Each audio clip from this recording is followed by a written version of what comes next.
Hello everybody. I put a lot of things on this desk. It really looks like a mess because of the cables, but there is something common in those. I frequently get a single question: how do I use my home computers and what kind of monitors do I use for them? I put here multiple options, good and bad, cheap and expensive as well. So what you can see here is two TVs, so a CRT TV and a new LCD TV, a small one. I have here one more monitor, and there is a big LCD screen with lots of cables.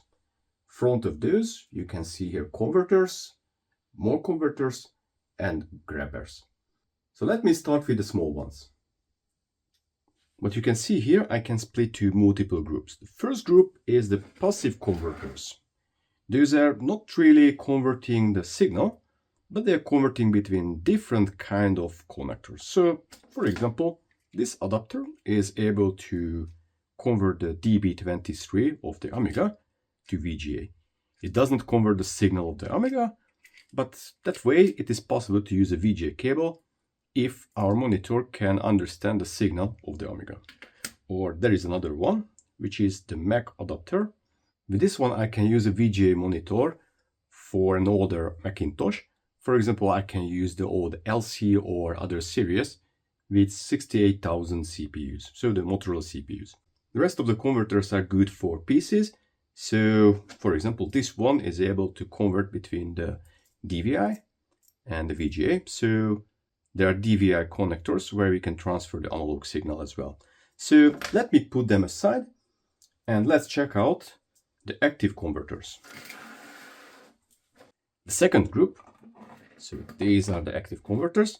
It is interesting, but even at the beginning, so when we had the Amiga 500, we had these converters.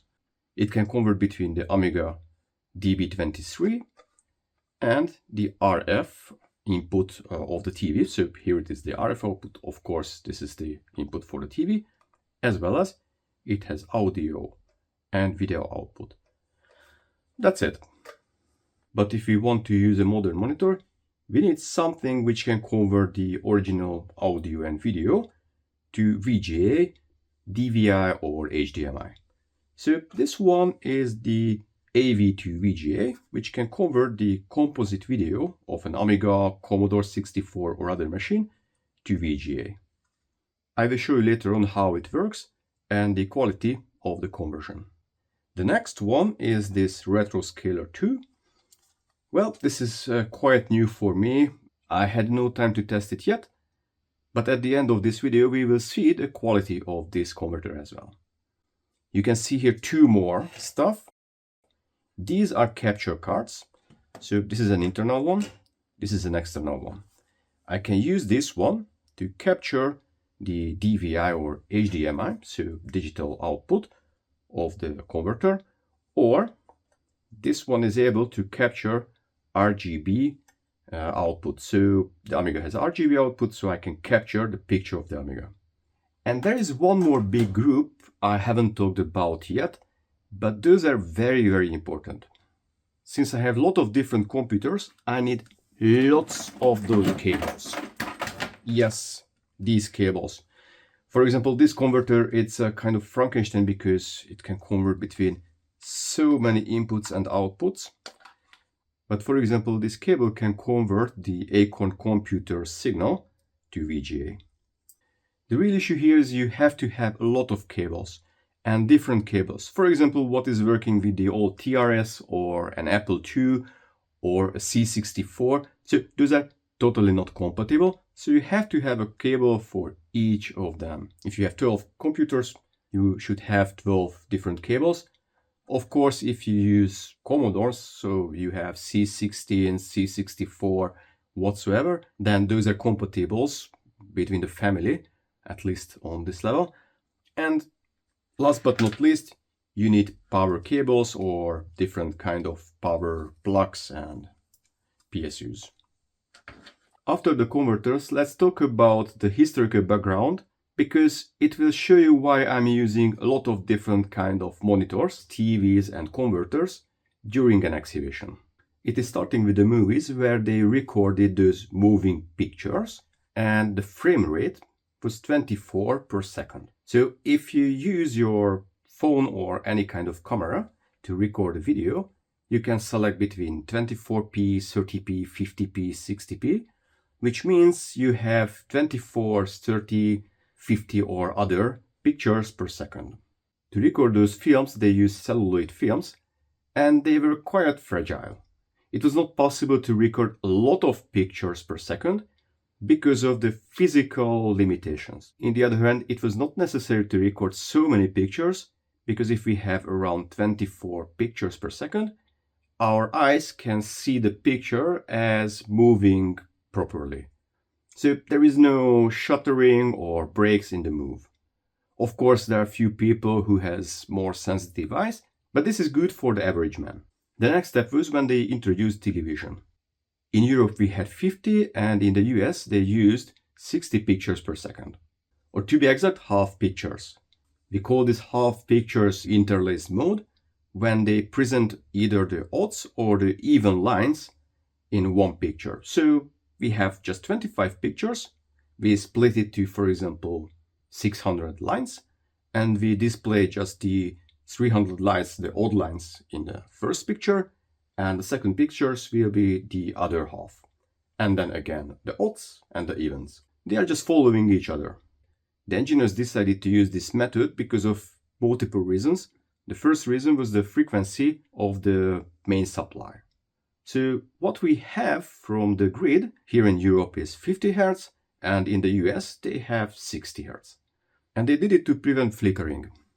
I'm using 1/5 shuttering speed, and as soon as I change it to 1/4, you can see the flickering on the screen. It is caused by the flickering of the lamps I'm using here in the workshop. But this picture was just black and white, and later on they introduced the color standards, and of course they invented multiple of those. NTSC is used in the US and in Japan, as far as I know. Here in Europe we had PAL in the Western countries, and SECAM was used by France and the Eastern countries. But again, there was an issue they had to solve, because there were so many black and white TVs, and because of that they had to develop a system which was able to transfer the color signal on top of the black and white signal. I don't want to go into the technical details, there is only one interesting thing. Since our eyes are more sensitive to the light, so the black and white, than the color information, they were able to reduce the color information to the half of the black and white part. As you know, there are 3 colors those monitors are using, so red, green and blue, so RGB, but they are not used during the transfer. Instead of that, they are converting this signal to the Y, U and V signals. Y signal is the weighted summary of all the colors, so this is the black and white picture we are displaying on the old TVs, while the U and the V contains the difference between this Y signal and the red and the blue colors. But the takeaway from the whole theoretical part is that, first of all, they used a TV signal, which is different on the US side and in the European side. They used different color conversions, NTSC and PAL, and because of that, we need different kind of televisions or converters for different kind of machines. When the first 8-bit computers were introduced, they started to use televisions as monitors at the beginning.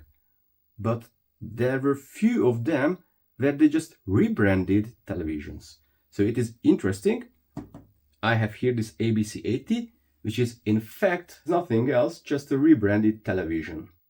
You can see I removed the cover, and here are the knobs, or the place of the knobs and the LEDs, where I would be able to tune the TV, but it is not a TV anymore, but the monitor of the ABC80 8-bit computer. But I'm putting it aside and turning on the televisions one by one. This TV is from the 90s, so something like 93-4, and it has multiple inputs. Right now I'm using the front video input, and the picture is quite sharp. I really like how it looks like, but it can provide even better quality if you use the RGB input at the back. There is only one problem with this television, And this is how the CRT works. Right now my camera is in sync with the screen, so I'm using 1/5 shuttering speed in the camera, but I have sensitive eyes so I can see the flickering, and I can show you that to you if I change the shuttering speed. Is it visible that way?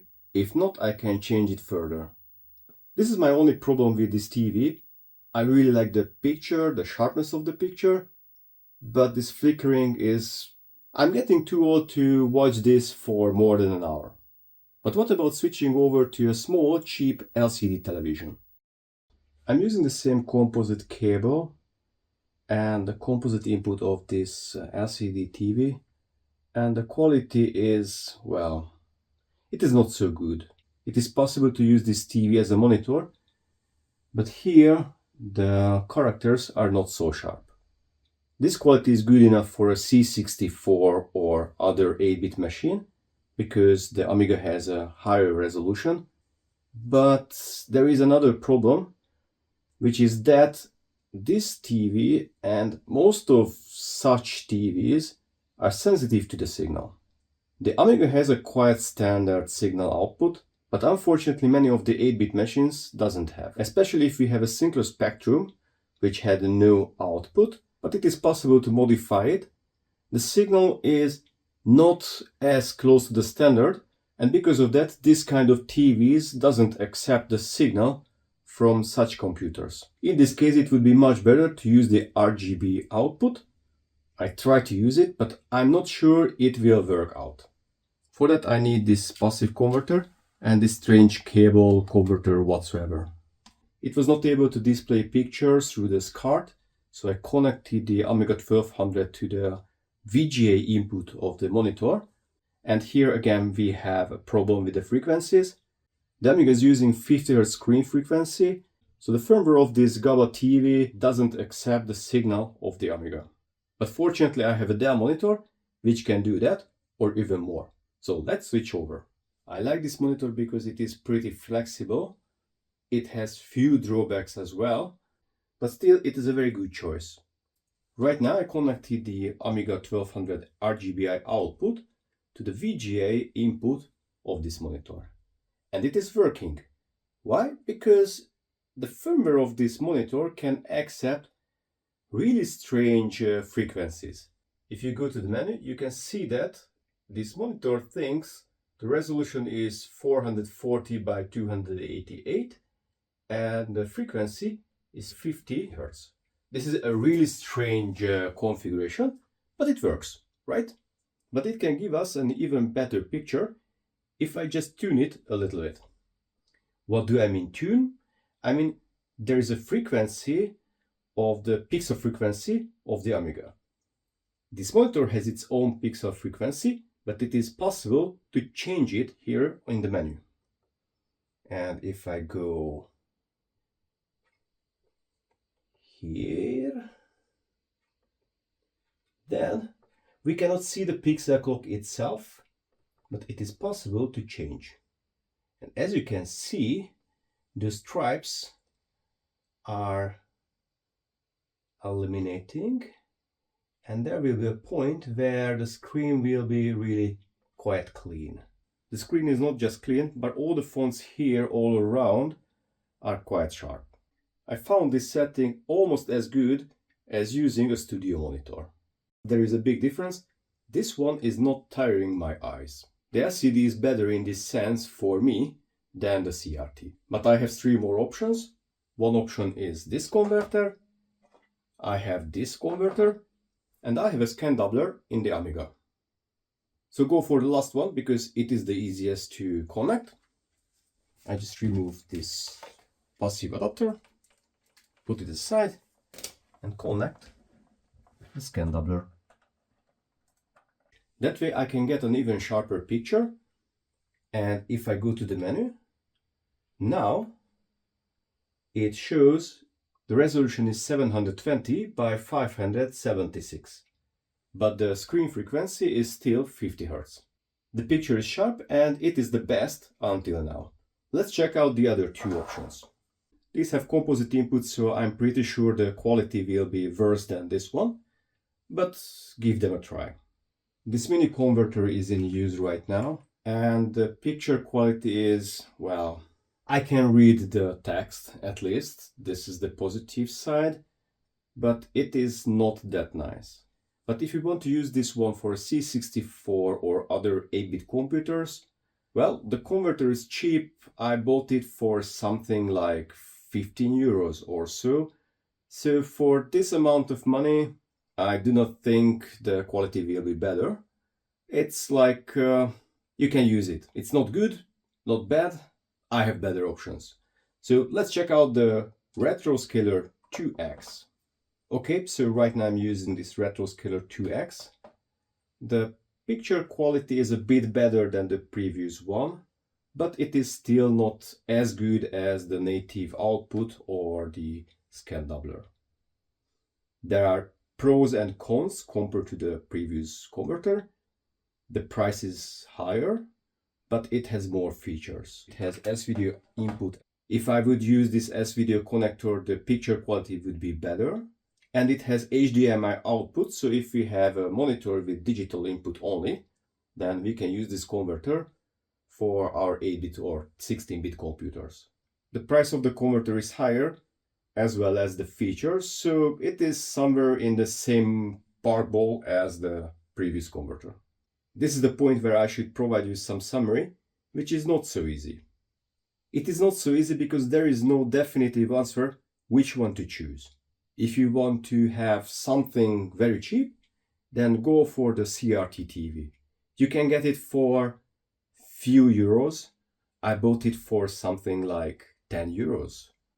The small digital TV was around like 20 euros.